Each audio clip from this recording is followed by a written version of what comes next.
Hello everyone, welcome back to hobbies of Shubha channel. ಇವತ್ತಿನ ವಿಡಿಯೋದಲ್ಲಿ ವರಮಹಾಲಕ್ಷ್ಮಿ ಹಬ್ಬಕ್ಕೆ ಲಕ್ಷ್ಮೀ ದೇವಿಗೆ ಸೀರೆನ ಈಸಿಯಾಗಿ ಸ್ಟ್ಯಾಂಡ್ನ ಬಳಸ್ತಾನೆ ಬಿಗಿನರ್ಸು ಯಾವ ರೀತಿ ಸೀರೆನ ಮುಡಿಸ್ಬೋದು ಅನ್ನೋ ಒಂದು ವಿಧಾನನ ನಾನಿಲ್ಲಿ ನಿಮ್ಮ ಜೊತೆ ಹಂಚ್ಕೊಳ್ತಾ ಇದ್ದೀನಿ. ವಿಡಿಯೋ ಇಷ್ಟ ಆದರೆ ಒಂದು ಲೈಕ್ ಮಾಡಿ, ಹಾಗೆಯೇ ಚಾನಲ್ಗೆ ಹೊಸಬ್ರಾಗಿ ನೋಡ್ತಾ ಇದ್ರೆ ಪ್ಲೀಸ್ ಸಬ್ಸ್ಕ್ರೈಬ್ ಮಾಡಿಕೊಂಡು ನಮಗೆ ಸಪೋರ್ಟ್ ಮಾಡಿ. ಬನ್ನಿ ಹಾಗಿದ್ರೆ ಇವಾಗ ವಿಡಿಯೋನ ಸ್ಟಾರ್ಟ್ ಮಾಡೋಣ. ಮೊದಲಿಗೆ ನಾನಿಲ್ಲಿ ಸೀರೆನ ಓಪನ್ ಮಾಡಿ ಇಟ್ಕೊಳ್ತಾ ಇದ್ದೀನಿ. ನೋಡಿ, ಈ ತರ ಓಪನ್ ಮಾಡಿ ಆದ್ಮೇಲೆ ಸೀರೆನ ಕರೆಕ್ಟಾಗಿ ಮಧ್ಯಕ್ಕೆ ಈಕ್ವೆಲ್ ಆಗಿ ಬರೋ ತರ ನಾವು ಫೋಲ್ಡ್ ಮಾಡ್ಕೋಬೇಕಾಗುತ್ತೆ. ನೋಡ್ತಿದ್ದೀರಲ್ಲ, ಈ ತರ ಕರೆಕ್ಟಾಗಿ ಈಕ್ವೆಲ್ ಆಗಬೇಕು, ಎರಡೂ ಸೈಡು ಈಕ್ವೆಲ್ ಇರಬೇಕು, ಆ ತರ ನಾವು ಫೋಲ್ಡ್ ಮಾಡ್ಕೋಬೇಕು. ಈ ತರ ಫೋಲ್ಡ್ ಮಾಡ್ಕೊಳ್ಳುವಾಗ ಈ ರೈಟ್ ಸೈಡ್ ಅಲ್ಲಿ ನೀವು ಗುಂಡ್ ಪಿನ್ ಹಾಕೋಬಹುದು, ಅಥವಾ ಆ ಸೈಡ್ ಅಲ್ಲಿ ನೀವು ಐರನ್ ಕೂಡ ಮಾಡ್ಕೋಬಹುದು. ಲೈಟ್ ಆಗಿ ಐರನ್ ಮಾಡ್ಕೊಂಡ್ರು ಕೂಡ ಎರಡೂ ಸೈಡು ಈಕ್ವೆಲ್ ಆಗಿ ಕೂತ್ಕೊಳ್ಳುತ್ತೆ. ನೆಕ್ಸ್ಟ್ ನಾನಿಲ್ಲಿ ಸೀರೆಯ ಅಂಚಿದೆಯಲ್ಲ, ಅಲ್ಲಿ ಸೆರ್ಗನ್ನ ಮಾಡ್ಕೊಳ್ತಾ ಇದ್ದೀನಿ. ಒಂದು ಅರ್ಧ ಮಾರ ಆಗುವಷ್ಟು ಸೆರ್ಗನ್ನ ಮಾಡ್ಕೊಳ್ತಾ ಇದ್ದೀನಿ. ಸೆರ್ಗನ್ನ ಮಾಡುವಾಗ ಒಂದು 3 ನೆರಿಗೆ ಬಂದ್ರೆ ಸಾಕು. ನೋಡಿ, ಈ ತರ ಬಾರ್ಡ್ರು ಯಾವ ಕಡೆ ಇರುತ್ತೆ ಆ ಕಡೆಯಿಂದ ನೀವು ನೆರಿಗೆನ ಮಾಡ್ಕೋಬೇಕಾಗುತ್ತೆ. ನೆರಿಗೆನ ಮಾಡ್ಕೊಂಡಾದ್ಮೇಲೆ ಈ ತರ ಒಂದು 2 ಕಡೆ ಅಥವಾ ಒಂದು 3 ಕಡೆ ನೀವು ಪಿನ್ನ ಹಾಕೊಂಡು ಸೆಕ್ಯೂರ್ ಮಾಡ್ಕೋಬೇಕಾಗುತ್ತೆ. ನೋಡ್ತಿದ್ದೀರಲ್ಲ, ಇಲ್ಲಿ ಒಂದು ಅರ್ಧ ಮಾರ ಆಗುವಷ್ಟು ಮಾತ್ರ ಸೆರ್ಗನ್ನ ಮಾಡ್ಕೊಂಡಿದ್ದೀನಿ. ನೆಕ್ಸ್ಟ್ ಮಧ್ಯ ಭಾಗದ ಸೀರೆ ಇದೆಯಲ್ಲ, ಇಲ್ಲಿ ನಾವು ನೆರಿಗೆಗಳನ್ನ ಈ ತರ ಮಾಡ್ತಾ ಹೋಗ್ಬೇಕಾಗುತ್ತೆ.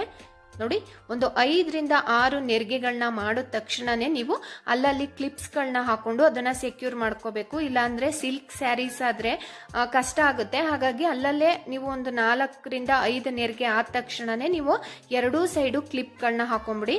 ನೋಡ್ತಿದ್ದೀರಲ್ಲ, ಒಂದು 4 ರಿಂದ 5 ನೆರಿಗೆ ಆದ ತಕ್ಷಣ ನಾನಿಲ್ಲಿ ಅದನ್ನೆಲ್ಲ ನೀಟಾಗಿ ಜೋಡಿಸ್ಕೊಂಡು ಇಲ್ಲಿ ಕ್ಲಿಪ್ಸ್ಗಳನ್ನ ಹಾಕೊಳ್ತಾ ಇದ್ದೀನಿ. ಈ ತರ ಹಾಕೊಳ್ಳೋದ್ರಿಂದ ಒಂದು ನೆರಿಗೆ ಕೂಡ ಮಿಸ್ ಆಗಲ್ಲ, ತುಂಬಾನೇ ಚೆನ್ನಾಗಿ ಉಡಿಸಬಹುದು ನಾವು. ನೋಡಿ, ನೆಕ್ಸ್ಟ್ ಅದೇ ತರ ಕಂಟಿನ್ಯೂ ಮಾಡ್ತಾ ಇದ್ದೀನಿ. ಇದೇ ತರ ಒಂದು 4 ರಿಂದ 5 ನೆರಿಗೆಗಳಾದ ತಕ್ಷಣನೇ ಮತ್ತೆ ನಾನು ಎರಡೂ ಸೈಡು ಕ್ಲಿಪ್ಗಳನ್ನ ಹಾಕೊಂಡು ಅದನ್ನ ಸೆಕ್ಯೂರ್ ಮಾಡ್ಕೊಳ್ತೀನಿ.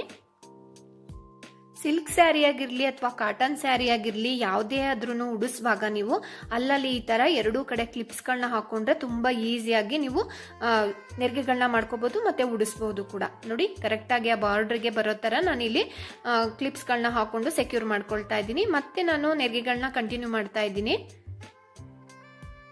ನೋಡಿ, ಅಲ್ಲಲ್ಲಿ ಸೀರೆನ ಕರೆಕ್ಟಾಗಿ ಸರಿ ಮಾಡಿಕೊಂಡು ಆಮೇಲೆ ನೆರಿಗೆಗಳನ್ನ ಮಾಡ್ಕೋತಾ ಹೋಗ್ಬೇಕಾಗುತ್ತೆ. ನೋಡಿ, ಇಲ್ಲಿ ನೆಕ್ಸ್ಟ್ ಈ ಸೈಡು ಕೂಡ ಸೆರ್ಗಿದೆಯಲ್ಲ, ಸೆರ್ಗಿನ ಭಾಗದಲ್ಲೂ ಕೂಡ ಒಂದು ಅರ್ಧ ಮಾರ ಆಗುವಷ್ಟು ನಾನು ಬಿಟ್ಕೊಳ್ತೀನಿ. ಇನ್ನು ಉಳ್ದಿರೋದೆಲ್ಲವನ್ನು ಕೂಡ ನಾನಿಲ್ಲಿ ನೆರಿಗೆನ ಮಾಡಿ ಇಟ್ಕೊಂಡಿದ್ದೀನಿ. ನೋಡ್ತಿದ್ದಾರಲ್ಲ, ಇದನ್ನು ಕೂಡ ನಾನಿಲ್ಲಿ ನೆರಿಗೆಗಳನ್ನ ಕರೆಕ್ಟ್ ಮಾಡಿಕೊಂಡು ಅಲ್ಲಿಗೆ ಕ್ಲಿಪ್ಸ್ನ ಹಾಕೊಳ್ತಾ ಇದ್ದೀನಿ.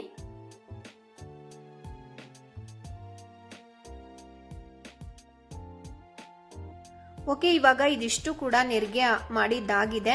ಇವಾಗ ಸೆರ್ಗನ್ ಭಾಗ ಇದೆಯಲ್ಲ, ಇಲ್ಲೂ ಕೂಡ ಒಂದು ಅರ್ಧ ಮಾರ ಆಗುವಷ್ಟು ನಾವು ನೆರಿಗೆನ ಮಾಡ್ಕೋಬೇಕಾಗುತ್ತೆ. ತುಂಬಾ ಜಾಸ್ತಿ ಮಾಡ್ಕೊಳ್ಲಿಕ್ಕೆ ಹೋಗ್ಬಾರ್ದು. ಬಲ್ಗಡೆ ಸೈಡಲ್ಲೂ ಅರ್ಧ ಮಾರ ಇರಬೇಕು, ಎಡಗಡೆ ಸೈಡಲ್ಲೂ ಕೂಡ ಅರ್ಧ ಮಾರ ಆಗುವಷ್ಟು ನೆರಿಗೆ ಇದ್ರೆ ಸಾಕು. ತುಂಬಾ ಜಾಸ್ತಿ ಆದ್ರೆ ಮಧ್ಯದಲ್ಲಿ ಇರ್ತಕ್ಕಂತಹ ನೆರಿಗೆಗಳು ಕಡಿಮೆ ಆಗ್ಬಿಡುತ್ತೆ. ಅವಾಗ ನಾವು ಲಕ್ಷ್ಮಿನ ಕೂರಿಸಿದಾಗ ನೆರಿಗೆಗಳು ಜಾಸ್ತಿ ಬರಲಿಲ್ಲ ಅಂದ್ರೆ ಚೆನ್ನಾಗಿ ಕಾಣಿಸಲ್ಲ. ಹಾಗಾಗಿ ಎರಡೂ ಸೈಡು ಅರ್ಧ ಮಾರನ್ ಮಾತ್ರ ಬಿಟ್ಕೊಂಡ್ರೆ ಸಾಕಾಗುತ್ತೆ. ನೋಡಿ, ಇವಾಗ ಈ ಸೈಡು ಅಷ್ಟೇನೆ ನಾನಿಲ್ಲಿ ನೆರಿಗೆನ ಮಾಡಿಕೊಂಡು ಇಲ್ಲಿ ಪಿನ್ನ ಒಂದ್ 2 ಕಡೆ ಪಿನ್ನ ಹಾಕೊಂಡು ಇದನ್ನ ಸೆಕ್ಯೂರ್ ಮಾಡ್ಕೊಳ್ತಾ ಇದ್ದೀನಿ.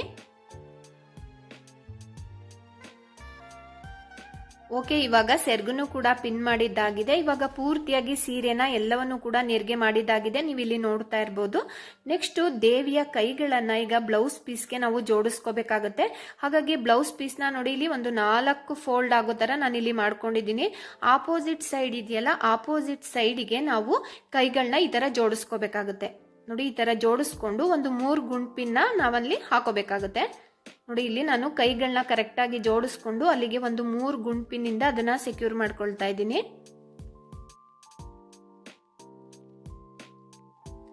ನೆಕ್ಸ್ಟ್ ಈ ಸೈಡು ಅಷ್ಟೇನೆ, ಈ ಸೈಡನ್ನು ಕೂಡ ನಾನಿಲ್ಲಿ ಲಕ್ಷ್ಮಿಯ ಎಡಗೈಯನ್ನ ಇಟ್ಕೊಂಡು ನಾನಿಲ್ಲಿ ಅದನ್ನು ಕೂಡ ಈ ತರ ಸೆಕ್ಯೂರ್ ಮಾಡ್ಕೊಳ್ತಾ ಇದ್ದೀನಿ.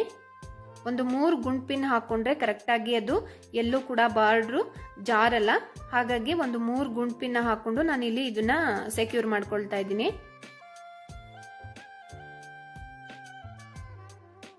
ನೋಡಿದ್ರಲ್ಲ, ಇವಾಗ ದೇವಿಯ ಎರಡೂ ಕೈಗಳು ಕೂಡ ನಾನಿಲ್ಲಿ ಬ್ಲೌಸ್ ಪೀಸಿಂದ ಅದನ್ನ ಅಲಂಕಾರ ಮಾಡಿದ್ದೀನಿ. ಇವಾಗ ನೆಕ್ಸ್ಟ್ ನಾನಿಲ್ಲಿ ಪೀಠನ ಇಟ್ಕೊಂಡಿದ್ದೀನಿ, 2 ಪೀಠಗಳನ್ನ ಇಟ್ಕೊಂಡಿದ್ದೀನಿ. 2 ಪೀಠಗಳನ್ನ ಏನಕ್ಕೆ ಇಟ್ಟಿದ್ದೀನಿ ಅಂದ್ರೆ ಫ್ರೆಂಡ್ಸ್, ಹೈಟ್ ಆಗಿರೋಂಥ ಪೀಠ ನನ್ನ ಹತ್ರ ಇಲ್ಲ. ಹಾಗಾಗಿ ನಿಮ್ಮ ಹತ್ರ ಹೈಟ್ ಆಗಿರೋ ಪೀಠ ಇದೆ ಅಂದ್ರೆ ಸಿಂಗಲ್ ಇಟ್ಕೊಂಡ್ರೆ ಸಾಕು. ನೋಡಿ ಇಲ್ಲಿ ಕೆಳಗಡೆ ಕಾಣಿಸ್ತಿದೆಯಲ್ಲ, ಅದು ಚಿಕ್ಕದಿದೆ, ಹಾಗಾಗಿ ಸ್ವಲ್ಪ ಹೈಟ್ ಆಗಿ ಬರಲಿ ನೆರಿಗೆಗಳು ಅಂತ ಹೇಳಿ ನಾನಿಲ್ಲಿ 2 ಪೀಠಗಳನ್ನ ಇಟ್ಕೊಂಡಿದ್ದೀನಿ. ಅದಾದ್ಮೇಲೆ ನಾನಿಲ್ಲಿ ಒಂದು ಬಾಕ್ಸನ್ನ, ಒಂದು ದೊಡ್ಡ ಅಗಲವಾಗಿರೋ ಬಾಕ್ಸನ್ನ ಇಟ್ಕೊಂಡಿದ್ದೀನಿ. ಅದ್ರೊಳಗಡೆ ನಾವು ನೆರಿಗೆ ಮಾಡಿ ಇಟ್ಕೊಂಡಿರುವಂತ ಸೀರೆನ ಹಾಕಿ ನೆರಿಗೆಗಳನ್ನ ಕರೆಕ್ಟ್ ಆಗಿ ನಾವು ಇವಾಗ ಜೋಡಿಸ್ಕೋಬೇಕಾಗುತ್ತೆ. ನೆರಿಗೆಯ ಲೆಂತ್ ಎಷ್ಟು ಬೇಕೋ ಅಷ್ಟಕ್ಕೆ ನೋಡಿ ಅಡ್ಜಸ್ಟ್ ಮಾಡಿಕೊಂಡು ಒಂದೊಂದಾಗೆ ಕ್ಲಿಪ್ಸ್ಗಳನ್ನ ತೆಗಿತಾ ನೀವು ನೆರಿಗೆಗಳನ್ನ ಈ ತರ ಸರಿ ಮಾಡ್ಕೋಬೇಕಾಗುತ್ತೆ. ಸುತ್ತನೂ ಕೂಡ ಆ ಬಾಕ್ಸ್ ಇದೆಯಲ್ಲ, ಆ ಬಾಕ್ಸಿನ ಸುತ್ತನೂ ಕೂಡ ನೆರಿಗೆಗಳು ಬರಬೇಕು, ಆ ತರ ನೀವು ಜೋಡಿಸ್ಕೋಬೇಕಾಗುತ್ತೆ. ನೋಡಿ ಇವಾಗ ನಾನು ಲೆಫ್ಟ್ ಸೈಡ್ ಅಲ್ಲಿರುವಂತ ನೆರಿಗೆಗಳನ್ನ ನಾನಿಲ್ಲಿ ಜೋಡಿಸ್ಕೊಳ್ತಾ ಇದ್ದೀನಿ. ನೋಡ್ತಿದ್ದೀರಲ್ಲ, ನಾವು ನಿಧಾನಕ್ಕೆ ಮಾಡಿದಷ್ಟು ಕೂಡ ತುಂಬಾನೇ ಚೆನ್ನಾಗಿ ಬರುತ್ತೆ. ಸ್ವಲ್ಪ ಪೇಷನ್ಸ್ ಇಂದ ನಾವು ಮಾಡ್ಕೋಬೇಕಾಗುತ್ತೆ ಅಷ್ಟೇನೆ. ನೋಡಿ ಈ ತರ ಪ್ರತಿಯೊಂದು ನೆರಿಗೆ ಕೂಡ ಸರಿ ಮಾಡಿರೋದನ್ನು ಕೂಡ ನಾನಿಲ್ಲಿ ತೋರಿಸಿದ್ದೀನಿ, ಯಾಕೆಂದ್ರೆ ಬಿಗಿನರ್ಸ್ಗೆ ಕಷ್ಟ ಆಗುತ್ತೆ. ಸೊ ಹಾಗಾಗಿ ನಾನಿಲ್ಲಿ ಎಲ್ಲವನ್ನು ಕೂಡ ನೆರಿಗೆ ಮಾಡಿರೋದು ಎಲ್ಲವನ್ನು ಕೂಡ ನಾನಿಲ್ಲಿ ವಿಡಿಯೋ ಮಾಡಿದ್ದೀನಿ. ನೋಡಿ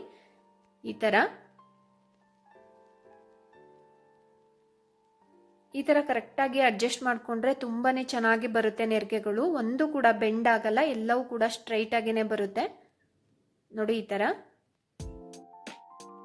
ನೆರಿಗೆಗಳನ್ನ ಸರಿಪಡಿಸ್ಕೊಳ್ಳಿಕ್ಕೆ ಸ್ವಲ್ಪ ಟೈಮ್ ಹಿಡಿಯುತ್ತೆ ಫ್ರೆಂಡ್ಸ್. ಸ್ವಲ್ಪ ಪೇಷನ್ಸ್ ಇಂದ ನೀವು ಮಾಡ್ಕೊಂಡ್ರೆ ತುಂಬಾ ಚೆನ್ನಾಗಿ ನೆರಿಗೆಗಳನ್ನ ಕೂರಿಸ್ಕೋಬಹುದು.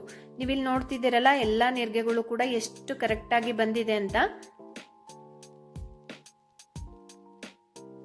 ಹಾಗೇನೆ ಬಾಕ್ಸಿನ ಮೇಲ್ಭಾಗದಲ್ಲೂ ನೀವು ನೋಡಬಹುದು ನೆರಿಗೆಗಳು ಯಾವ ರೀತಿ ಕೂರಿಸಿದ್ದೀನಿ ಅಂತ. ನೆಕ್ಸ್ಟ್ ನಾನಿಲ್ಲಿ ಬಾಕ್ಸಿನ ಮೇಲ್ಭಾಗಕ್ಕೆ ಹೊಂದುವಂತ ಒಂದು ಪ್ಲೇಟ್ ಅನ್ನ ಇಟ್ಕೊಂಡು ಅದರಲ್ಲಿ ಸ್ವಲ್ಪ ಅಕ್ಕಿನ ಸ್ಪ್ರೆಡ್ ಮಾಡ್ಕೊಂಡಿದ್ದೀನಿ. ಅದ್ರ ಮೇಲೆ ಒಂದು ಬಿಂದಿಗೆನ ಇಟ್ಟಿದ್ದೀನಿ. ಬಿಂದಿಗೆಗೆ ಒಂದು ಸ್ಟಿಕ್ ಅನ್ನ ಕಟ್ಕೊಂಡಿದ್ದೀನಿ, ಗಟ್ಟಿಯಾಗಿ ಕಟ್ಕೋಬೇಕಾಗುತ್ತೆ. ಬಿಂದಿಗೆ ಒಳಗಡೆ ನಾನು ಅಕ್ಕಿನ ಹಾಕೊಂಡಿದ್ದೀನಿ. ಅಕ್ಕಿ ಬದಲು ನೀವು ನೀರನ್ನು ಕೂಡ ಹಾಕೋಬಹುದು. ನೆಕ್ಸ್ಟ್ ನಾನಿಲ್ಲಿ ಬಿಂದಿಗೆ ಕವರ್ ಆಗಲಿ ಅಂತ ಒಂದು ಬ್ಲೌಸ್ ಪೀಸನ್ನು ಪೂರ್ತಿಯಾಗಿ ಕವರ್ ಮಾಡಿ ಹಿಂದೆಯಿಂದ ಸೇಫ್ಟಿ ಪಿನ್ ಹಾಕಿ ಅದನ್ನು ಕವರ್ ಮಾಡ್ಕೊಂಡಿದ್ದೀನಿ.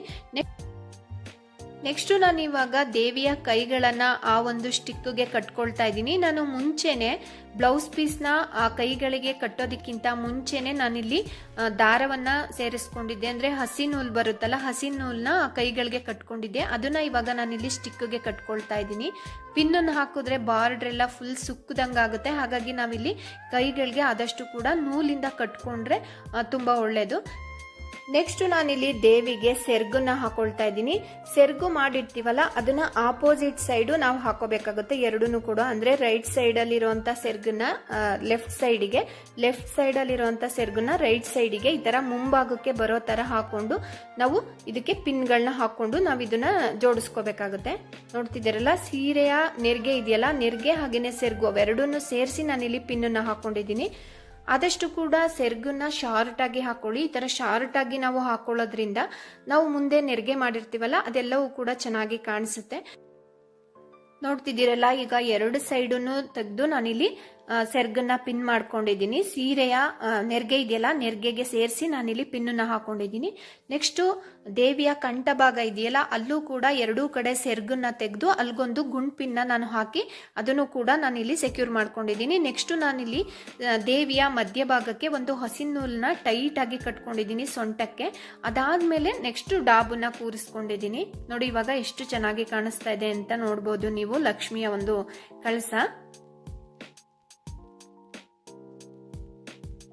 ಇದಿಷ್ಟು ಆದ್ಮೇಲೆ ಲಕ್ಷ್ಮಿಯ ಕಂಠ ಭಾಗಕ್ಕೆ ನಾನಿಲ್ಲಿ ಒಂದು ನೆಕ್ಲೆಸ್ ಅನ್ನ ಹಾಗೇನೆ ಲಾಂಗ್ ಸರಗಳನ್ನ ಹಾಕೊಂಡು ನಾನು ಇದನ್ನ ಅಲಂಕರಿಸ್ಕೊಳ್ತಾ ಇದ್ದೀನಿ.